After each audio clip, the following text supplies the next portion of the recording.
7 hari dulu deh. Ya, nanti apa yang terjadi?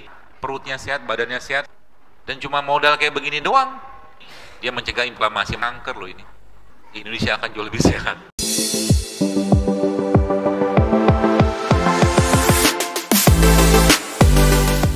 Di masjid, katakanlah misalnya syuhada ini nggak ada lagi gorengan, misalkan. Jadi masjid betul-betul menjadi pusat penyehatan umat. Gorengan sehat nggak? Mau makan lagi? Nggak mau jawab. Seakan-akan nggak ada hidup lagi kecuali gorengan gitu kan. Apalagi kadang-kadang ada orang bilang gitu kan, dok tolong begini nanti abang gorengan jualannya gimana? Sejak kapan anda dilantik menjadi malaikat mengatur rezeki? Tenang aja, kalau kita nggak makan mereka ubah jadi rebusan. Iya kan? Saya di kajian-kajian saya Jakarta sekarang itu yang jualan sudah berubah semua. Iyalah, karena ada demand, udah nggak makan gorengan lagi, maunya rebusan. Abang-abang gorengan sekarang nggak jualan gorengan, jualan rebusan, jualan buah-buahan, lebih sehat, betul nggak? Tenang aja, asal kita mau, gitu loh. Asal kita mau. Katakan tadi kan sudah janji tuh. Ya nanti kita lihat malam ini Anda makan apa. dokter ngomong begini nih, apa tuh namanya? Apa saya ngomong begini tuh Anda tiba-tiba berubah? Belum tentu juga. Mau berubah silakan, nggak berubah silakan. Tapi kalau saya tidak mau jasad saya ini diambil Allah atau dikembalikan lagi saat nyawa saya sudah tiba dalam kondisi penuh penyakit. Zolim saya. Itu niatnya. Jangan mati karena penyakit-penyakit yang kita bisa ubah dengan memperbaiki isi piring, Pak, Bu. Kita udah tahu nggak sehat, janganlah makan. Gitu loh. Sayang, maka sering saya sampaikan, hidup sehat itu bagi kita itu bukan gaya-gayaan. Dia bagian dari ketaatan, bagian dari rasa syukur. Gitu ya. Kalau mau, kalau nggak mau juga nggak apa-apa. Pada akhirnya apa? Kita juga akan merasakan itu. Ya, ada suatu hari itu saya pernah dapat, perbaikilah makanan yang saya bilang. Oh tenang, nikmati hidup dokter, macam silakan. Tiba-tiba dia kasih saya lab, hasilnya, ya semoga Allah jaga beliau sih. Hasilnya itu udah positif diabetes. Tubuh kita tidak akan bisa dibohongin, Pak Bu, tenang aja. Mau segembira apapun kita makan mie instan, kan bahagia kan? Tetap dia akan bikin masalah ke badan karena nggak sehat. Tubuh kita nggak bisa dibohongin terus menerus gitu loh. Ya, maka jaga badannya. Nanti saya akan kasih tipsnya, ya, supaya Bapak Ibu mulai perbaikilah mulai sekarang gitu kan.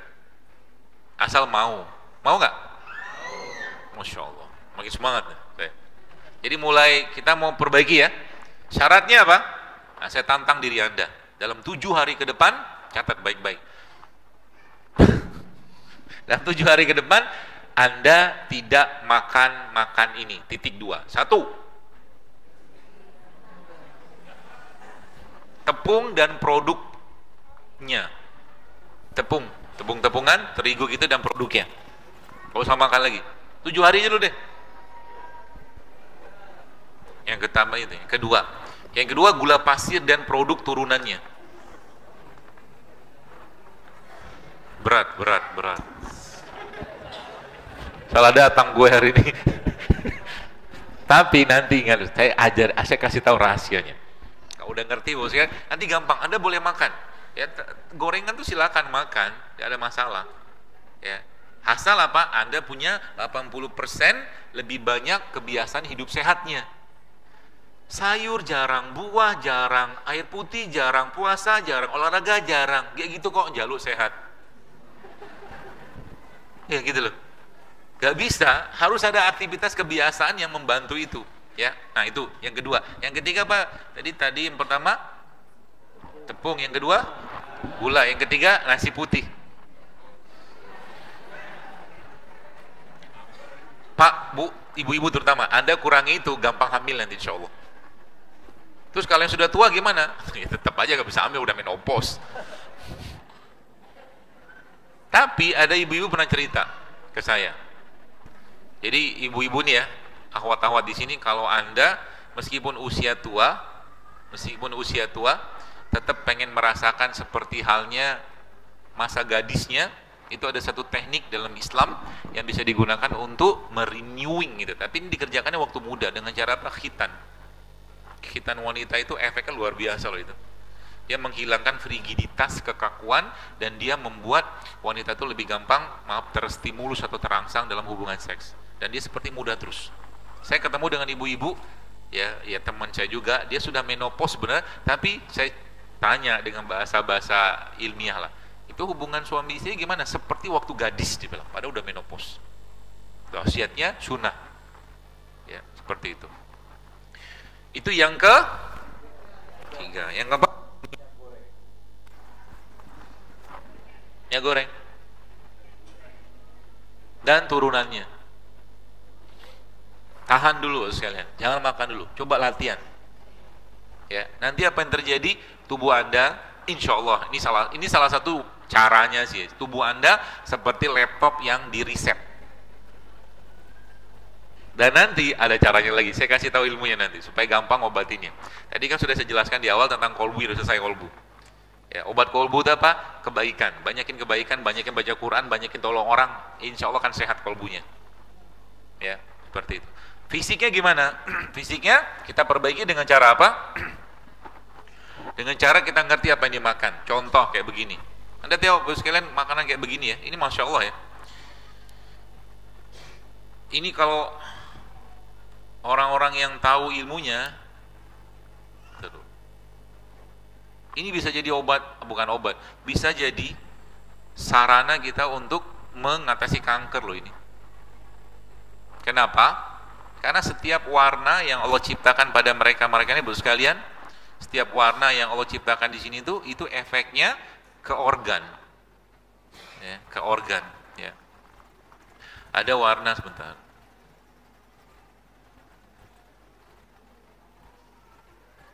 Ada warna ungu ya. Kemudian ada warna kuning, ada warna hijau. Coba pikir baik-baik. Kenapa Allah ciptakan hijau? Bukan kenapa sih? Apa hikmahnya? Kenapa Allah ciptakan merah kayak begini atau kuning, orange kayak begini? Kenapa Allah ciptakan ungu? Ini semua ada maksudnya sebenarnya. Ya. Dari sekian banyak ini, warna-warna ini, yang mana yang paling banyak Allah ciptakan? Hijau. Maka hijau itu adalah sayuran yang paling tinggi atau paling kuat detoksifikasinya. Betul. Hijau. Termasuk ini nih, brokoli. Ya. Dan memang dibikin seperti itu, misalnya dibikin maksudnya Allah ciptakan mereka untuk memenuhi kebutuhan apa? Kebutuhan organ kita sebenarnya. Untuk memenuhi kebutuhan organ kita. Jadi warna putih itu, ada yang putih kan? Warna putih, kalau misalkan brokoli atau mungkin kembang kol ya, dia fungsinya meningkatkan imunitas kita. Imun. Ya. Kemudian yang hijau atau kuning kayak begini, ya bukan kuning, kayak misalkan paprika kuning, dia menguatkan kulit. Ya. Kalau yang orange kayak begini, dia mencegah inflamasi. Makanya sebenarnya minuman kayak begini nih ya,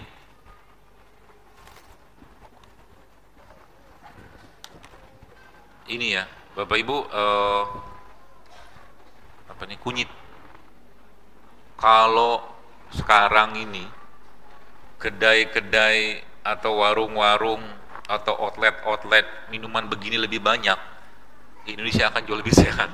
Tapi sayang yang banyak sekarang kedai apa? Kopi. Kopinya 1 sendok, gulanya 2 sendok. Efeknya apa? Udah banyak kasus kan sekarang. Laki-laki umur 20 tahun sudah kena diabetes. Ini belum cerita minuman kemasan loh ini. Ya, belum cerita minuman kemasan. Padahal kalau kita kembalikan ke mereka-mereka ini, Anda minum begini ya, menyelamatkan generasi loh. Serius. Ya, minum begini menyelamatkan. Jadi jangan tanya sama saya ini aman atau tidak. Jangan tanya. Belum pernah ceritanya Indonesia ada orang keracunan minum rimpang. Ada? Keracunan kunyit? Ada. Tapi banyak orang keracunan obat sintetik. Keracunan itu kelebihan, terlalu berlebihan.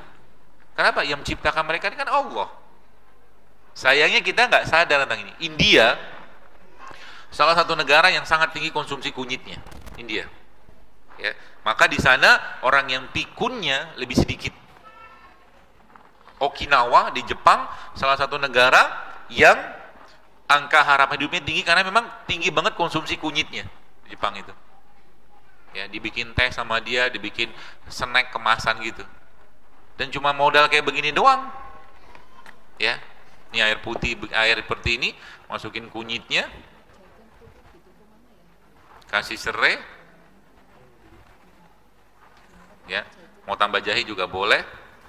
Atau tambahkan dengan ini.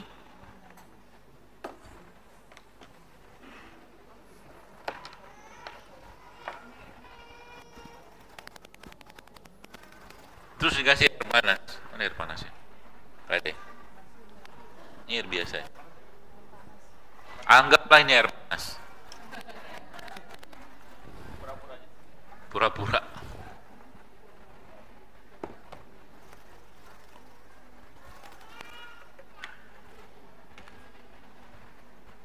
Terus dikasih madu. Ada madunya?